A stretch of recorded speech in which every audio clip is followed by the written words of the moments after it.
So as part of this first section, I am going to cover let, constant, default parameters, rest operator, spread operator, object literal, for off and template literal. Let's start with let keyword. Let's say you have a code like this where we declared x using the var keyword and assigned the value 10 and opened the block. We know that using the condition statements and loop statements we can open the block in JavaScript. And again we declared var x is equal to 20 and we are printing x inside the block and outside the block. So what will be the output? So you might think that the value will be x here 20 and here value should be 10. So let us see. Save it. You can see value 20. So this is wrong and this is also 20. So here what is happening? So here the variable declared in the block scope overridden the value of the variable that is declared outside of the block scope. So let us use the let keyword instead of var inside this and save it. Now see the difference.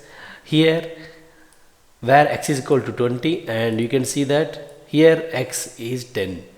So here when you use the let keyword, its scope is confined to the block only.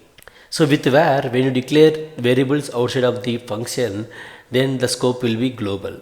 But if you declare inside the function or inside the block, the scope will be local. So here let and var both are same, but the thing is let keyword is blocked scope.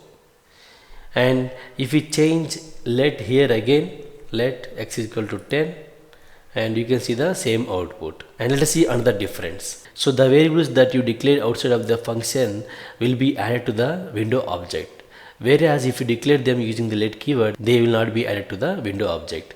Let b equal to 40 and let us print here 10 and undefined. So window.a giving the value 10, but whereas window.b given value undefined. So the variable that is declared using the let keyword is not added to the global scope, that is window object. Now let us see the most important and commonly asked interview question. So to save time, I just pause and write the code. I am sure you might have come across this interview question or this kind of code. So where you have for loops and inside you have set timeout and printing the values from 0 to 9, right? So if you print it, what will be the output? 10 printed 10 times. So actually it should print from 0 to 9, but it is printed 10. So we have set timeout function inside the for loop and it will start executing its callback function once the timer expires. So because at the last iteration it will come here and check 10 less than 10 and I value will be the 10 at the end of the loop. After 1 second the callback function will execute so that we see the value 10 10 10, right? So do the same thing using the let keyword. Now we can see the result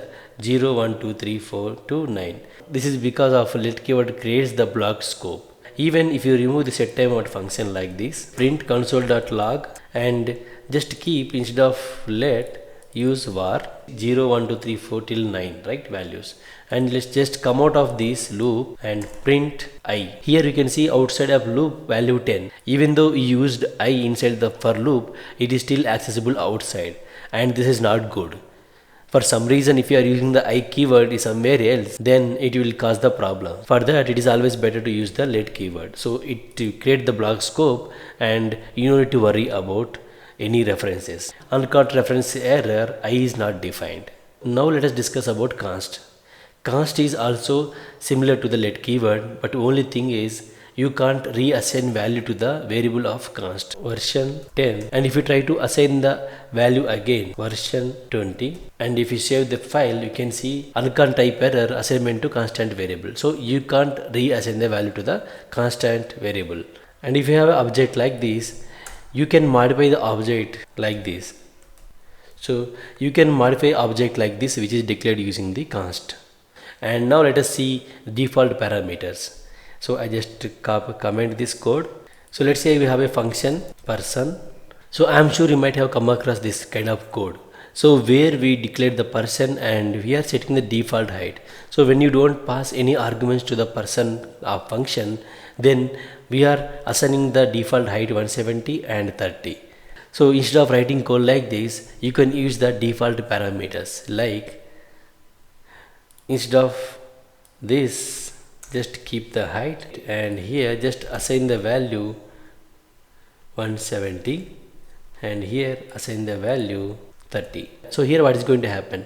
So when you call a function person, and if you don't pass any value, the value of the height will be 170 and the value of the age will be 30. So you can see the same thing by printing here. You can see 170, 30. So we didn't pass anything. So at the time of calling a function, if you don't pass any arguments, then the default values will be assigned to the height and age, that are 170 and 30. And even if it pass undefined also, the default values will be taken. So let's say undefined. So even in this case, the default value will be assigned to the height and age. And even if you don't pass like this, also default values will be taken to the height and age. Not just the values, you can assign the functions also to the default parameters. Like let's say here function. So assume you have a function required argument and it is throw the error. So let us assign that to the height. Same way assign here also. Now just remove this call and save it. Now if you call person and without passing any values, so let's save it, you can see the error required parameter. So what is happening here? When you don't pass anything, which means you are passing the undefined. As I said, when you pass the undefined, the default value will be assigned. Here we are assigned the function. So this function will be called and it will throw error. But if you pass any value like 170, let's say, still you get error because you have to pass for the age also. So let's pass something else to age. Now we can see 170 and 20, right? So you can use the default parameters like this also. Like this you can enforce the validation also. Let us discuss about REST operator. Let's say you have a function called sum like this and accepting two parameters and printing the sum of them. So we are calling it. So when you call it, you can see the result will be 3. Assume at one point of time you require to pass more than two parameters and get the total of them. So in that case, you need to change the definition of the sum function to receive more than two parameters like C, D, if there are 4 arguments you are going to pass. But if you don't know how many arguments that you are going to pass, it may be 10 or 20 like that. So in that case, you can use the REST operator. So, and you can just use the 3 dots, 1, 2, 3, and you can give any name. I am giving here args, and not just the args, you just give any name. So let's say 1, 2 we are passing, and 1, 2 will be assigned to A, B, and 3, 5, 6, 7. And now if you print it, you can see that 3, 5, 6, 7. And as I told, 1, 2 will be assigned to the A, B because we have already have A, B parameters here. And 3, 4, 5, 6, 7. So args given the array. Like this, if you don't know how many parameters you may require for the function, then in that case you can use. And now to calculate the sum, you can just remove this A, B also, and just you can have these args, and you can define logic here using the for loop, right? For loop, let I equal to 0, I less than args dot length I plus plus, and you can have variable here tot equal to 0. So like this you can write the logic and print the result like 24, right? This way REST operator is very useful. Now let us see spread operator.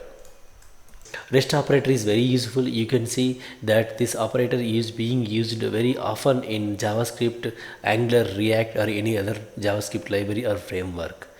So just look at the code. You have array 1 and with values hello, true, 7 with the 2 different kind of values. And so if you want to merge the 2 arrays, you wish to use the concat so method like this. So if you just go and print console.log, you can see the whole values in 2. So you can see the whole values like 1, 2, hello, true, 7. So using spread operator, you can write it is very easily. Instead of concat, what I do, just this is how it is was, right? So just add comma and use 3 dots the way you use for REST operator, and here use the 1. And now you can see the same result, and 1, 2, hello, true, 7. And now here you can see the syntax is very easy and you don't need to use the concat method. Let us see another scenario. Using spread operator, you can do the shallow copy. So let's say you have constant array 1 equal to, so normally we copy like this. like array1 to array2. But we know that arrays are reference type. So when you make changes to array2, those changes will be reflected in the array1 too. So instead of that, you can do the swallow copy using spread operator. Open the brackets like this and then 3 dots, then array1.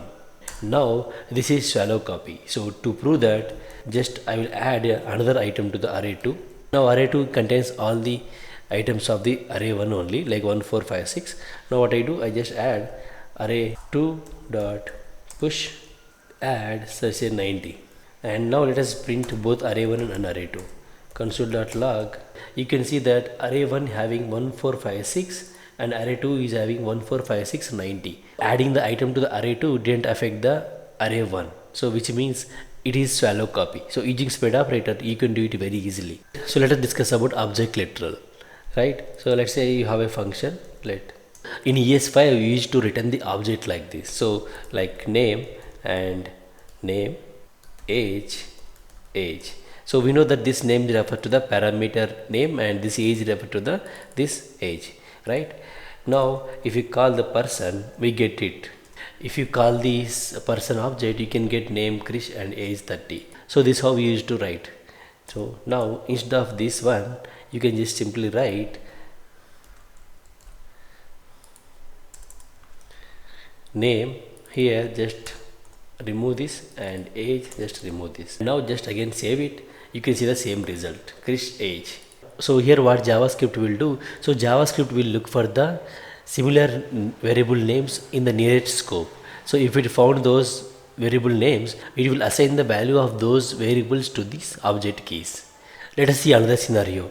Let's say you define name John and let age 40, and here I am going to define object now person, and here I just mention name and age. And now if you go and print console.log person, you get the result. So you can't create the duplicate variable names or object names using the let keyword. So we have already person here. So what I do, I just comment this out, and now you can see that John and age 40. So when you define like this, like when you create the variables like this, and but you define only keys, similar way how object literal worked in the function, same way it is worked here. So here name age, it look for the same variable names and it assigned those values to the name and age. That is about object literal. Now let us discuss about template literal. So prior to ES6, you will define string like this, let str equal to, using double quotes you used to define, right, hello. And if you want to add some name, let's say I will add let name equal to John, and we used to concatenate using the plus symbol and say name, and we see John, right? Like this we used to do. But using template literal, you can define it in very meaningful way, like let str1. I am using str1 because we are already having str. You can use the backticks like this, and you can mention hello, and you can use the dollar symbol, and then you open this brackets to evaluate the expression. So that is nothing but our name. And now if you go and print str1, you can see hello John.